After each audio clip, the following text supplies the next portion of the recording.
மனசார நான் சொல்றேன். ஃபாலோவர்ஸ் நீங்க குடும்பமா நினைச்சிருந்தீங்கன்னா ஓடி இருப்பீங்க. தனி மனுஷனுக்கு இது நடக்குது அப்படினாலே அதை திருப்பி கட்டமைச்சு கொண்டு வரது இம்பாசிபிளான விஷயம் என்ன பொறுத்த வரைக்கும். இவங்க ஒரு கட்சியா இருந்துகிட்டு இவ்வளவு பேரோட ஹோப்பா இருந்துகிட்டு இவ்வளவு அமைதியா இருக்குது, அதுவும் மறைஞ்சு தெரியுது. இவன் மீம் ட்ரோலா அது மாறுதுங்கிறதுக்கான வெளிப்பாடு, அவங்க செய்யறதுக்கான வெளிப்பாடு ஜோக்கா மாறிட்டு இருக்கு கட்சியே.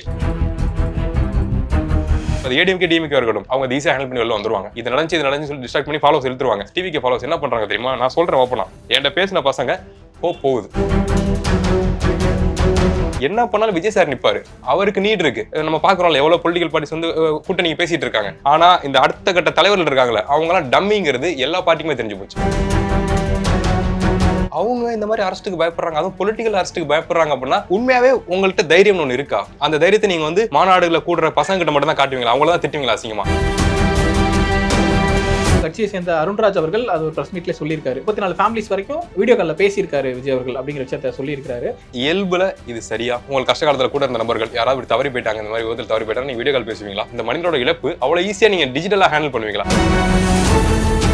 நான் பாத்துக்கிறேன் உங்களை, என்ன தாண்டி தான் எல்லாம் நடக்கணுங்கிறது வார்த்தையில கிடையாது, செயல்ல இருக்கணும். இழப்பு நடந்து போச்சுன்னா நீங்க நின்று அதை ப்ராசஸ் பண்ணாதான் தாங்குவான், ஏத்து நிப்பான், பிரச்சனையை ஃபேஸ் பண்ணுவான், மனிதனா ஒரு விஷயத்த பண்ணுவான் அப்படின்னு தானே ஒரு கெஸ்டர் வரும். அவங்க ட்ரோல் மெட்டீரியலா தான் இருக்காங்க. அவங்க அரசியலுக்கு சரியான ஆட்கள் கிடையாது. ஆச்சி அதிரசமா விடுங்க, கையில தட்டி சூடான எண்ணெயில பொரிச்சா அதிரசம் ரெடி. அக்டோபர் 5ஆம் தேதி முதல் உங்கள் ஜெயச்சந்திரன் இப்பொழுது மிக பிரம்மாண்டமாக கீழ்கட்டளையில். கரூர் இன்சிடென்ட் நடந்து இப்ப 10 நாளை தாண்டி போயிட்டு இருக்குது. இன்னுமே டிவிகே தரப்புல இருந்து முக்கியமான ஆட்கள் யாரும் வெளியில வந்து பேசல அப்படிங்கிற ஒரு குற்றச்சாட்டு இருக்குது. மீம்ஸ் எல்லாம் கூட போட்டுட்டு இருக்காங்க. தலைமறைவு முன்னேற்ற கழகமா அப்படிங்கிற மாதிரி எல்லாம் சொல்லி கலாய்ச்சிட்டு இருக்கதையும் பார்த்து, ஏன்னா யாருமே வெளியில வந்து பேசல அப்படிங்கறதுனால ஒரு குற்றச்சாட்டா இருக்குது. எப்படி பாக்குறது? இது வரைக்குமான அவங்களோட ஆக்டிவிட்டிஸ் எப்படி இருக்கு?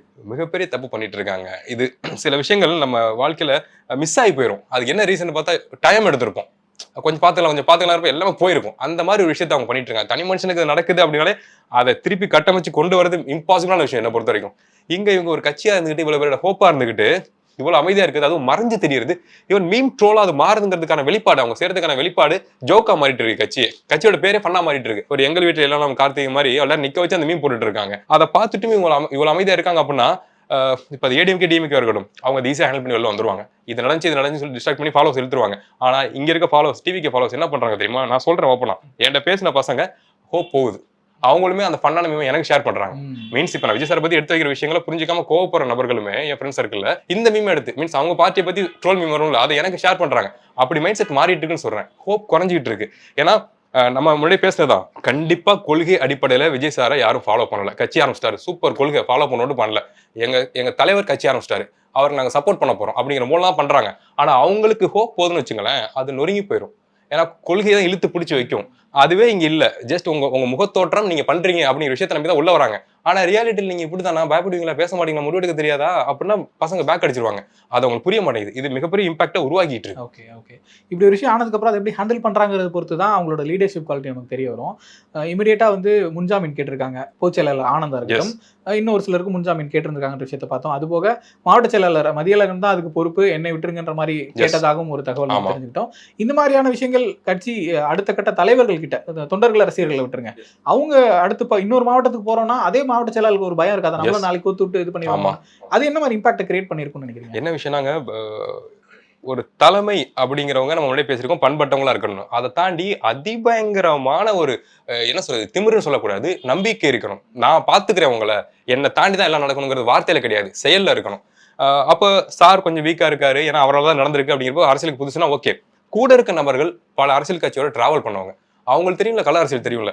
ஸோ அவங்க நின்று ஒரு விஷயத்த பண்ணணும்ல. எஸ் ஆமா நடந்து போச்சு, எனக்கு புரியுது, இது காரணம் நான் தாங்கிறப்ப என்ன அரெஸ்ட் பண்ணுங்க, தண்டனை நான் ஏத்துக்கிறேன், ஏத்துட்டு திரும்பி வந்து நான் அதுக்கான சரியான வேலைகளை பண்ணுவேன், அதுதான் கரெக்ட். ஏன்னா இப்போ இந்த இழப்புக்கு காரணம் இவங்களும் இருக்காங்கல்ல. ஸோ அதுல நான் தப்பிச்சுக்கிறேன் அப்படிங்கிறது சின்ன தப்பு கிடையாது. உயிர் போயிருக்குல்ல, அதுக்கான தண்டனைன்னு ஒண்ணு இருக்குல்ல, அதை நீங்க உள்ள போய் நிரூபிக்கலாமே. நான் அந்த சைடே வரமாட்டேன், போனை சுவிச் ஆஃப் பண்ணிட்டு தெரிவேன் அப்படிங்கிற விஷயம் இருக்குல்ல. இது அந்த ஃபாலோவர்ஸ்க்கு ஒரு பயங்கர எதிர்மறையான விளைவை தான் உண்டாக்குது. அதையும் தாண்டி இவங்களுக்கு புரிய மாட்டேங்குது. என்ன பண்ணாலும் விஜய் சார் நிப்பாரு, அவருக்கு நீட் இருக்கு. நம்ம பாக்குறோம்ல எவ்வளவு பொலிட்டிக்கல் பார்ட்டிஸ் வந்து கூட்டணி பேசிட்டு இருக்காங்க. ஆனா இந்த அடுத்த கட்ட தலைவர்கள் இருக்காங்களே, அவங்க எல்லாம் டம்மிங்கிறது எல்லா பார்ட்டிக்குமே தெரிஞ்சு போச்சு. ஏன்னா அவங்களால ஹேண்டில் பண்ண தெரியல. விஜய் சார் ஹேண்டில் பண்ண தெரியலங்கிறது வேற ஸ்டில் அவருக்கு வேல்யூ இருக்கு. ஆனா இவங்க இப்படி இருந்தாங்கன்னா மற்ற கூட்டணிகள் அமைகிறப்ப இவங்களுக்கான முக்கியத்துவம் சுத்தமா இருக்காது மற்ற பார்ட்டியில. Okay okay. இப்போ 2 நாளுக்கு முன்னாடி வந்து விஜய் அவர்கள் பாதிக்கப்பட்ட குடும்பத்தினர்கிட்ட வந்து வீடியோ காலில் பேசினாரு அப்படிங்கிற ஒரு தகவல் இருந்துச்சு. அது உறுதிப்படுத்த முடியாத தகவலாக இருந்தாலும் இன்னைக்கு அவங்க கட்சியை சேர்ந்த அருண்ராஜ் அவர்கள் அது ஒரு ப்ரெஸ் மீட்ல சொல்லியிருக்காரு. ஒரு 34 பேர் வரைக்குமான 34 ஃபேமிலிஸ் வரைக்கும் வீடியோ காலில் பேசியிருக்காரு விஜய் அவர்கள் அப்படிங்கிற விஷயத்த சொல்லியிருக்காரு. ஆறுதல் சொன்னதாகவும் சொல்லியிருக்காரு. அதை எப்படி பார்க்கறது? இதை நான் குறை சொல்ற மோட்ல பேசலாங்க. எனக்கு அவர் எப்படி அப்ரோச் இருக்கு அதெல்லாம் புரியுது. ஆனாலும் இயல்புல இது சரியா? உங்களுக்கு நெருக்கமான ஒரு நண்பரோ இல்லை உங்களுக்கு கஷ்ட காலத்தில் கூட இருந்த நண்பர்கள் யாராவது இப்படி தவறி போயிட்டாங்க, இந்த மாதிரி விதத்தில் தவறி போயிட்டாங்க, நீங்கள் வீடியோ கால் பேசுவீங்களா? மனசு வருமா உங்களுக்கு? ஃப்ளைட்டு பிடிச்சாது போயிருவீங்களா? நேரில் போயிருவீங்களா? எவ்வளோ பெரிய ஒர்க் இருந்தாலும் கேன்சல் பண்ணிட்டு போவீங்கல்ல? இது உங்களோட கட்சி, நீங்கள் எடுத்த முடிவு. முழுக்க நீங்கள் காரணம் கிடையாது. ஆனால் நான் தமிழக அரசியலுக்குள்ள வரப்போறேங்கிற முடிவை எடுத்து மாநாடு நடத்தி அது மூலமாக நீங்கள் பல மாவட்டங்களுக்கு போறீங்க. அதில் சாரை பார்க்கலான்னு வந்து எப்படி பார்த்தாலும் நீங்கள் எடுத்த முடிவால் தானே இந்த ப்ராசஸ். ஒரு சின்ன காரணம் அதுவும் தானே. அப்போ இந்த இழப்புகளுக்கு, அதுவும் அந்த குழந்தையோட இழப்புகள்லாம் அவர் என்ன ரியாக்ட் பண்ணியிருக்கணும்? நேரில் போகணும். அதோட சிக்கல்கள் நமக்கு புரியுது. ஸ்டில் நேரில் துக்கம் விசாரிக்கிறது தானே சரி. வீடியோ காலில் உங்களுக்கு என்ன எமோஷன் கன்வே ஆகும்? இப்போ நல்ல ஒரு விஷயத்தை அவங்க கன்வே பண்ணிருக்காங்களே, பேசிட்டு இருக்காங்க, மீன்ஸ் சார் பேச விடுங்க, ஆப்போசிட்ல பேசிட்டு இருக்காங்கிறப்ப சிக்னல் டேட்டா எரர் ஆகுதுன்னா அந்த எமோஷன் வேல்யூ இல்லாமல் போகுது இல்லை. அவ்வளோ ஈஸியாக இருக்கா உங்களுக்கு எமோஷன்? இந்த மனிதனோட இழப்பு அவ்வளோ ஈஸியாக நீங்கள் டிஜிட்டலாக ஹேண்டில் பண்ணுவீங்களா? அந்த வருத்தம் எனக்கு இருக்கு. இப்போ டிவிகே தரப்புல இருந்து சொல்லப்படுறது என்னன்னா, நாங்கள் வந்து கரூர் தலைவர் போகணும்னு தான் நினைக்கிறாரு. போகிறதுக்கான அனுமதி வந்து நீதிமன்றத்தில் கேட்டிருக்கோம். தமிழ்நாடு அரசும் காவல்துறையும் நீதிமன்றமும் அனுமதி கொடுத்ததுக்கு அப்புறம் தான் போக முடியுங்கிற விஷயத்த சொல்லிட்டு இருக்காங்க. ஒரு நெருக்கடி இருக்கிறது அந்த லீகலா அப்படிங்கிறத சொல்றாங்க. அதை எப்படி புரிஞ்சுக்கிறது? உறுதியா நெருக்கடி இருக்கதாங்க செய்யும். அதை தாண்டி ஏன்னா இப்போ நீங்கள் நெருக்கடி இருக்குன்னு காவல்துறை சொல்லியும் தானே உள்ள பூந்தீங்க கூட்டத்துக்குள்ள. இங்கேருந்து நாமக்கல் சம்திங் அங்கேருந்து கூட்டிட்டு போனீங்களா உள்ள. அப்போ அவ்வளோ பவரா இருந்தீங்க. இழப்பு நடந்திருக்கு. இந்த பய உணர்வு உங்களுக்கு முதலே வந்திருக்கணும்ல. இழப்பு நடந்ததுக்கு அப்புறம் தான் உங்களுக்கு பய உணர்வு வருது அப்படின்னா அது ஆபத்தானது. ஏன்னா லாஸ் யாருக்கு? மக்களுக்கு, அந்த குழந்தை தொலைச்ச குடும்பத்துக்கு. இப்போ இவங்க எடுக்கிற இந்த டைமிங் அப்படிங்கிறது எஸ் சட்டத்தை கீழ் நான் வந்துட்டோம், சட்டத்தை மீறினால இழப்பு நடந்து போச்சு அப்படின்னாலுமே உங்களை நம்பி இருக்க மக்கள் இருக்காங்களே, அவங்களை நீங்க தவற விட்டுட்டு இருக்கீங்க. நாட்கள் அதிகமாக நீங்க தவற விட்டுட்டு இருக்கீங்க. ஈவன் காமன் ஓட்டர்ஸ் இருக்காங்களே, சில பேர் இருக்காங்க, நான் அதே சொல்றேன். விஜய்க்கு போடலாம், நல்லா பேசுறாரு, ஓகே, எம்ஜிஆருக்கு அப்புறம் ஒரு முகமா இருக்காரு, அப்படி சும்மா ஒரு எலெக்ஷனுக்கு போடுவோம் அப்படிங்கிற மக்கள் இருக்காங்க. அந்த ஓட்டர்ஸோட ஓட்டெல்லாம் நீங்க லாஸ் பண்ணிட்டீங்க ஆல்ரெடி. அந்த ஹோப்பை விட்டுட்டீங்க. இப்போ விஜய் ஆதரவாளர்கள் சிலர் சொல்லக்கூடிய விஷயம் என்ன இருக்குன்னா, அன்னைக்கே இன்சிடென்ட் நடந்த அன்னைக்கு நைட்டே அங்கே போகிறதுக்கு விஜய் சைட்லேருந்து பெர்மிஷன் கேட்டிருந்தாங்க. காவல்துறையினர் தான் வேணாம், இது சிக்கலை உருவாக்கணும்னு சொல்லிட்டு அவங்க தான் கிளம்ப சொன்னாங்க. அதனால தான் விஜய் கிளம்பிட்டார் அப்படிங்கிற விஷயத்த சொல்கிறாங்க. இன்னொன்று ஆதவர்ஜுனாவோ ஆனந்த் அவர்களை வந்து திருச்சியில் தான் தங்கியிருந்தாங்க அன்றைக்கி நைட்டு. தேவைப்பட்டால் போகலாங்கிற ஐடியாவில் தான் இருந்தாங்க. யாரும் ஓடி ஒளியெல்லாம் இல்லை. ஒரு லீகல் காம்ப்ளிகேஷன்ஸு, ப்ராக்டிக்கல் காம்ப்ளிகேஷன்ஸ்க்கு யோசிச்சுக்கிட்டு தான் நாங்கள் வந்து இந்த மாதிரி தள்ளி இருக்க வேண்டியதாக இருந்துச்சு அப்படிங்கிற மாதிரி சொல்கிறாங்க. அந்த வாதம் ஏற்றுக்கொள்ளக்கூடியதா? இல்லைங்க, மனசார நான் சொல்கிறேன், நீங்கள் உங்கள் ஃபாலோவர்ஸை நீங்கள் குடும்பமாக நினச்சிருந்தீங்கன்னா போயிருப்பீங்க, ஓடி இருப்பீங்க. எவ்வளோ தடைகள் வந்தாலும் உங்களை அலோவ் பண்ணல அந்த ஏரியாக்குள்ளே அப்படின்னா கூட அந்த பார்டர்லன்னா நீங்கள் சண்டை போட்டிருப்பீங்க. எங்களால் இழப்பு நடந்து போச்சு, நாங்கள் அதை கண் கூட அந்த இடத்துல இருந்திருக்கோம், கண்டிப்பாக பார்க்கணும்னு சொல்லி நீங்கள் போராட்டம் பண்ணியாவது உள்ளே போகிறதுக்கு அந்த ப்ராசஸ் பண்ணியிருப்பீங்க. அது இல்லை. ஏன்னா எஸ் எனக்கு புரியுது, இது இப்போவே கவர்மெண்ட் வந்து ப்ளே பண்ணிடுச்சுங்கிற ஐடியாலஜி தான் டிவிக்கு நிறைய பேர் இருக்காங்க. இப்போ இன்னொரு தடவை நம்ம போனால் இதை வச்சு ப்ளே பண்ணிடுவாங்கிற பயத்தில் நீங்கள் இருக்கீங்கிறது எனக்கு புரியுது. இருந்தாலும் உங்களோட ரத்த சொந்தம் நீங்க நினைச்சீங்கன்னா வீட்டுக்குள்ள இருக்க முடியுமா, சாப்பிட முடியுமா, நல்லா ட்ரெஸ் போட முடியுமா, குளிச்சு தூங்க முடியுமா?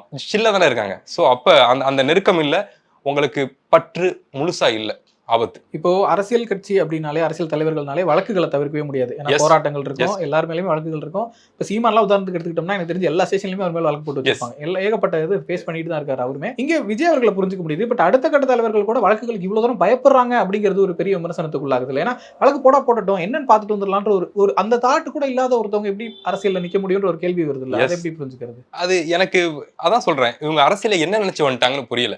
சார் தான் ஓகே, நம்ம ஃபாலோவர்ஸ் இருக்காங்க, டிஜிட்டல் நிறைய பேர் இருக்காங்க, அரசியலுக்கு வரலாம்னு நினைச்சு வந்துட்டாங்கன்னா அவர் கூட இருக்கவங்க, நம்ம பேசின மாதிரி முன்னாடி பொலிட்டிக்கல் பார்ட்டில இருந்து அரசியல் என்னன்னு பார்த்தவங்க, அவங்க இந்த மாதிரி அரசுக்கு பயப்படுறாங்க, அதுவும் பொலிட்டிக்கல் அரசுக்கு பயப்படுறாங்க அப்படின்னா உண்மையாவே உங்கள்கிட்ட தைரியம் ஒன்று இருக்கா? அந்த தைரியத்தை நீங்க வந்து மாநாடுகளை கூடுற பசங்க கிட்ட மட்டும் தான் காட்டுவீங்களா? அவங்கள தான் திட்டுவீங்களா அசிங்கமா? மற்றபடி கவர்மெண்ட் எதிர்த்து பேசுறதுக்கோ இல்ல ஆமா நடந்து போச்சு அப்படின்னு ஒத்துக்கிட்டு அடுத்த மூவ் ஆன் பண்ணி அடுத்த ப்ராசஸ்க்கு போறதுக்கான தைரியம் இல்லாம இப்ப தமிழக காவல்துறை எப்படி பார்த்தாலும், இந்த தமிழக அரசா இருக்கட்டும், எப்படி பார்த்தாலும் தமிழ்நாட்டோட குடிமகன் உங்களை என்னங்க பண்ணிடுவாங்க? இப்ப பாருங்க, மிக கொடூரமா ஒரு விஷயத்த ஒருத்தன் பண்ணிட்டான், நம்ம போர் விட்ட ஒரு சின்ன குழந்தை இது பண்ணி அவனை அந்த தண்டனை ரத்து பண்ணிருக்காங்க. சோ அதுக்கே இந்த ப்ராசஸ் போயிட்டு இருக்கு அப்படிங்கிறப்ப உங்களை என்ன பண்ணிட போறாங்க எக்ஸ்ட்ரீமா? அதுக்கு நீங்க பயப்படுறீங்க அப்படின்னா இது ஆபத்தான விஷயங்க. எஸ், நான் அவங்களை குறை சொல்றேன், அவங்களோட மேன்லினஸ் நான் குறை சொல்றேன்னு கிடையாது. பொதுவாக ஒரு மனிதத்தன்மை இல்லாத செயலுங்கிறேன். இது ப்ராசஸின் படியே நீங்க நிக்கணும்ல. இழப்பு நடந்து போச்சுன்னா நீங்க நின்று அதை ப்ராசஸ் பண்ணாதான் இவன் தாங்குவான், ஏத்து நிப்பான், பிரச்சனையை ஃபேஸ் பண்ணுவான். ஆம்பளைங்கிற திமிர் இல்லை, மனிதனா அவன் ஒரு விஷயத்த பண்ணுவான் அப்படின்னு தானே ஒரு கெஸ்டர் வரும். அதை பண்ணாம நீங்க பயந்து ஓடுறீங்க அப்படின்னா நான் பொலிட்டிக்கல் பண்ணி கேமரா பண்றது இல்லை. ஒரு தடவை அந்த மண்டப அரெஸ்ட் இருக்குல்ல, ஸோ அதில் போய் நானும் உள்ள கேமரா பண்ணிட்டு உட்காந்தேன். ஸோ என்ன லிஸ்ட்டை சேர்த்தாங்க. அப்போ நான் எஸ்ஐ எக்ஸாம் ப்ரிப்பேர் ஆகிட்டு லைட்டாக வைப்பேன். ஸோ அப்போ நான் சொன்னேன் அது என்னால் ஈஸியாக ஹேண்டில் பண்ண முடிஞ்சு. இந்த ப்ராசஸ் இவ்வளோ தான் உள்ள சாப்பாடு போடுவாங்க, சில்லா இருக்கும் அப்படின்னு. அதுக்கே அலறி ஓடுறாங்க அந்த பசங்க. அரெஸ்ட்னா பயம் வருது, சினிமா போலீஸ் மாதிரி அடிச்சு கொண்டுருவாங்கன்னு பயப்படுறாங்க போல. ஆக்சுவலாக அது அவங்களுக்கு புரியல. அவங்க பண்படணும், ஆனால் அவங்க பண்படுற கேப்ல அவங்க வந்து ட்ரோலாக மாத்திட்டோம் நம்மளே. அதான் உண்மை. அவங்க ட்ரோல் மெட்டீரியலாக தான் இருக்காங்க. அவங்க அரசியலுக்கு சரியான ஆட்கள் கிடையாது. இவ்வளோத்தையும் தாண்டி விஜய் கரூர் போக ட்ரை பண்ணிட்டு இருக்காருன்ற விஷயத்த சொல்றாங்க. இந்த வாரத்துக்குள்ள எப்படியாச்சும் போயிடுவாரு அப்படிங்கிறதையும் கொஞ்சம் உறுதியா ஒரு சிலர் சொல்றதை பார்க்க முடியுது. எப்படி எதிர்பார்க்கலாமா இந்த வாரத்துக்கு? எஸ், எனக்கு தெரிஞ்சு உறுதியாக எதிர்பார்க்கலாம். இப்போவும் மிஸ் பண்ணார் அப்படின்னா ரொம்ப கஷ்டம். நானே என்னோட நண்பர்களுக்கு ஆறுதல் சொல்லணும், டிவி கேட்ட சப்போர்ட்டர்ஸ்க்கு ஆறுதல் சொல்லி ஆகணும். பரவாயில்ல, இப்படி பார்த்துக்கலாம் அப்படிங்கிற மாதிரி ஆறுதல் சொல்ல நிலைமை வந்துடும் போல. வருத்தமா இருக்கு. ஆனா என்ன சொல்றது, எஸ், அவர் பயப்படுறது என்னவா இருக்கும், பதட்டப்படுறது, சந்தேகப்படுறது எதுவா இருக்கும் அப்படின்னா, நம்ம பேசின மாதிரி க்ரௌட்ல இந்த வேலையை நம்ம பண்ணிட்டாங்க, திருப்பி நம்ம போனா இஷ்யூ ஆகும் அப்படிங்கிறது தான். ஆனா இப்போ அந்த ஹீட் கொஞ்சம் குறைஞ்சிருக்கு. க்ரௌட் சேர்றதுக்கான பாசிபிலிட்டிஸ் அவங்களுக்கு தெரிஞ்சிருக்கு. கண்டிப்பா காவல்துறையே கண்ட்ரோல் பண்ணும். அப்ப சார் போய் உறுதியா பார்க்கறதுக்கான வாய்ப்புகள் இருக்கு. கண்ட்ரோலை மீறி எதுவும் நடந்துடாது. ஏன் அப்படின்னா, இப்ப இந்த விஷயம் நடந்ததுக்கு அப்புறம் கட்சி இப்ப டிவிகே பத்தி எவ்வளவு குறைகள் சொல்றாங்களோ அதுக்கு ஈக்குவலா அது ஷேர் ஆகாத ஷேர் ஆகல அப்படிங்கறத தாண்டி ஆளும் கட்சி மீதும் குறைகள் சொல்லிக்கிட்டு இருக்காங்க. தெரியுது ஒரு வேலை பண்ணிட்டாங்களோ பண்ணலையோங்கிற ஒரு எதிர்கருத்தும் இருக்கு. அது உண்மை போய்ங்கிறது தாண்டி எதிர்கருத்து இருக்கு. ஸோ அப்படி இருக்க இந்த நேரத்துல சார் போனார்னா அவருக்கு சப்போர்ட்டான ஃபேவரான விஷயங்கள் தான் நடக்கும். தடம் மாதிரி இவர் ஏதாவது தப்பு நம்ம வச்சு பிளே பண்ணிடுவாங்களோங்கிற விஷயங்களுக்கான பாசிபிலிட்டிஸ் ரொம்ப கம்மி. ஏன்னா மக்கள் கவனிச்சிட்டு இருக்காங்க. Okay okay. இன்னொரு முக்கியமான குற்றச்சாட்டு விஜய் அவர்கள் மேல வந்து பிரஸ்ஸை சந்திக்க மாட்டேங்கிறாரு, பத்திரிகையாளர்கள் சந்திக்க மாட்டேங்கிறாருன்றது. அவ்வளவு குரூஷியலான டைம்ல கூட பிரஸ் மீட் பண்ணாம ஏர்போர்ட்ல இருந்து டக்குன்னு கிளம்பி வந்துட்டாருன்றதையும் சொல்லிட்டு இருந்தாங்க. இப்போ இவ்வளவு குற்றச்சாட்டுகள் விமர்சனங்கள் இருந்துகிட்டு இருக்க நேரத்துல விளக்கம் அளிக்க வேண்டிய ஒரு கட்டாயமும் அவருக்கு இருக்கு. விஜய் அவர்களுக்கு பிரஸ் மீட் கொடுப்பாரா, எதிர்பார்க்கலாமா? எனக்கு தெரிஞ்சு பாசிபிலிட்டிஸ் ரொம்ப கம்மிங்க. அப்படி கொடுத்தாலும் அது பயங்கர இம்பாக்ட்ஃபுல்லா இருக்காதுங்கிறது தான் என்னோட கருத்து. ஏன்னா நம்ம பிரஸ் பீப்புள் நம்ம பாக்குறோம், இப்போ ரொம்ப ரிஜிடா ஸ்ட்ராங்கா இருக்காங்க. மீன்ஸ் ஒவ்வொரு சேட்டலைட் சேனலும் ஒரு பொலிட்டிக்கல் ஐடியாலஜியோட ரன் ஆகுறாங்கிறது தெரிஞ்சாலுமே இவங்களுக்கு பேசிக் குவாலிட்டி கேள்விகள் இருக்கு. அவங்களுக்கு புரியுது, எஸ் நம்ம ஹெட் ஒரு ப்ராசஸ்ல இருக்காங்க, ஆனா நம்ம கேட்கிற கேள்வி தான் மக்களுக்கு போய் சேரப்போது ப்ராப்பரா அப்படிங்கிறப்ப அவங்க ஐடியாலஜிலாம் தள்ளி வச்சுட்டு தான் கொஸ்டின்ஸ் அதிகபட்ச பேர் கேட்கறாங்க. அதுல எனக்கு முழு நம்பிக்கை இருக்கு. ஸோ அப்படி இருக்கப்ப அவங்களோட கொஸ்டின்ஸ் ரொம்ப ராவா ஸ்ட்ராங்கா இருக்கும். எப்படி பார்த்தாலும் மனிதர்கள் தானே. அப்ப அதை பார்த்து சார் உறுதியா பயப்படுறாரு, பதட்டப்படுறாரு. எப்படி ஃபேஸ் பண்ண போறாங்கிறது தெரியல. ஏன்னா ஒரே நேரத்துல 20 பேர் கேள்வி எடுத்து வைக்கிறாங்க, நியாயமான கேள்வி எடுத்து வைக்கிறாங்க. அதுக்கு நீங்க பதில் சொல்லாம ஸ்கிப் பண்ண முடியாது. ஏன்னா இழப்பு நடந்திருக்குங்கிறப்ப எடுத்தோடனே ஃபர்ஸ்ட் பிரஸ் மீட்டா இப்படி இருக்கணுமா அப்படிங்கிற பயம் பதட்டம் உறுதியா இருக்க தான் செய்யும். முடிஞ்ச வரைக்கும் அவர் அவாய்ட் பண்ணிருக்காரு. ஆனா ஒன்ஸ் அவரு ஒரு அரசியல் கட்சி தலைவர் இல்ல ஹீரோ அப்படிங்கெல்லாம் மறந்துட்டு ஒரு மனுஷனா அவர் மைண்ட்ல அப்போதைக்கு அந்த கேள்விக்கான பதில் என்ன தோணுதோ அதை பேசினாருனாலே ஒரு பாசிட்டிவான ரெஸ்பான்ஸ் இருக்கும். Okay okay. ஸோ இது இப்போதைக்கு தற்காலிகமாக விஜய் அவர்களோட கூட்டங்களை வந்து தள்ளி வச்சிருக்காங்க, தடை பண்ணியிருக்காங்க அப்படிங்கிறத பார்க்குறோம். இதுக்கப்புறம் அனுமதி கிடைக்குமா, கிடைச்சாலும் என்ன மாதிரி ரெஸ்ட்ரிக்ஷன்ஸ் நடக்கும் அப்படிங்கிறலாம் தெரியல. விஜய் அவர்கள் மைண்ட் செட்டில் என்ன இருக்கும், திரும்பவும் சுற்றுப்பயணம் போலாங்கிற ஒரு எண்ணத்தில் இருப்பாரா? ஏன்னா இவ்வளோ பெரிய இன்சிடென்ட் நடந்ததுக்கப்புறம் எல்லாருக்குமே ஒரு பெரிய ஆசிலேஷன் இருக்கும் மைண்டில். கூட்டங்கள் அவர் போலாங்கிற ஐடியா அவர் மனசில் இருக்குமா? அப்படி கூட்டம் கூடுற பட்சத்தில் மக்கள் வருவாங்களாங்கிற ஒரு கொஸ்டின் இருக்கு. ஏன்னா இப்படி ஒரு இன்சிடென்ட் நடந்துச்சுட்டப்ப எல்லாருக்குமே அவங்க வீட்டில் இருக்க குழந்தைங்களை அனுப்புறதுக்கு பயம் இருக்கும், போகிறதுக்கு ஒரு பயம் இருக்குங்கிற மாதிரி இருக்கும். எப்படி இருக்கும் ஃபியூச்சர்? இல்லை எனக்கு தெரிஞ்சு எஸ், இப்போ சார் அந்த கரூர் மக்களை போய் பார்த்துட்டாருன்னா, நான் சொல்கிறேன் பார்த்துட்டாருன்னா அது அவ்வளவு இம்பாக்ட் கொடுக்காது. மீன்ஸ் என்ன சொல்றது, அவர் நம்ம பேசிக்கிட்ட மாதிரி நெகட்டிவாக இருக்காது. வருவாங்க, திருப்பி வருவாங்க. ஏன் சொல்கிறேன்னா பேசிக்காக நம்ம படத்தோட பிரேக் டவுன்லாம் பண்ணுறப்ப சொல்கிறது தான், விஜய் சார்னா ஒரு பாசிட்டிவிட்டி, அவரோட வாய்ஸ் ஒரு பாசிட்டிவிட்டி, அவரோட தோற்றம், அவரோட சிரிப்பு ஒரு பாசிட்டிவிட்டி. இவங்க புரியாம அந்த லைட்டை ஆஃப் பண்ணி ஆன் பண்ணுறதெல்லாம் சைக்கோங்கிற மோட் சொல்றாங்க. ஆக்சுவலாக கிடையாது. ஒரு குழந்தை மாதிரி அவரோட ஃபாலோவர்ஸ் கிட்ட விளாடுறாரு, அதோட ரெஸ்பான்ஸ் பார்க்குறாரு, சந்தோஷப்படுறாங்க பசங்கட்டு பண்றாரு. மற்றபடி அவ்வளோ வெஞ்சன்ஸான நபர் அவர் நோ. ஸோ அப்படி இருக்கப்ப அவர் இந்த விஷயத்த பண்ணிட்டு கரூர் மக்களை பார்த்துட்டு திரும்பி மக்களை சந்திக்க போறாருன்னா எங்க வீட்டு புள்ள மாதிரி தான், மீன்ஸ் அவங்க வீட்டு புள்ள மாதிரி தான் சாரை ரிசீவ் பண்ணுவாங்க. அது நடக்க தான் போகுது. ஓகே, பார்ப்போம், பொறுத்திருந்து பார்ப்போம் என்ன மாதிரி விஷயங்கள் நடக்குதுன்னு. அதுக்கப்புறம் அதை பத்தியும் டீட்டெயிலாக பேசலாம்னு நினைக்கிறேன். நிறைய விஷயங்கள் பகிர்ந்துட்டீங்க, நேரத்துக்கு நன்றி. நன்றி நன்றி. ஆச்சி அதிரசமா விடுங்க, கையில தட்டி சூடான எண்ணெயில பொரிச்சா அதிரசம் ரெடி. அக்டோபர் 5ஆம் தேதி முதல் உங்கள் ஜெயச்சந்திரன் இப்பொழுது மிக பிரம்மாண்டமாக கீழ்கட்டளையில்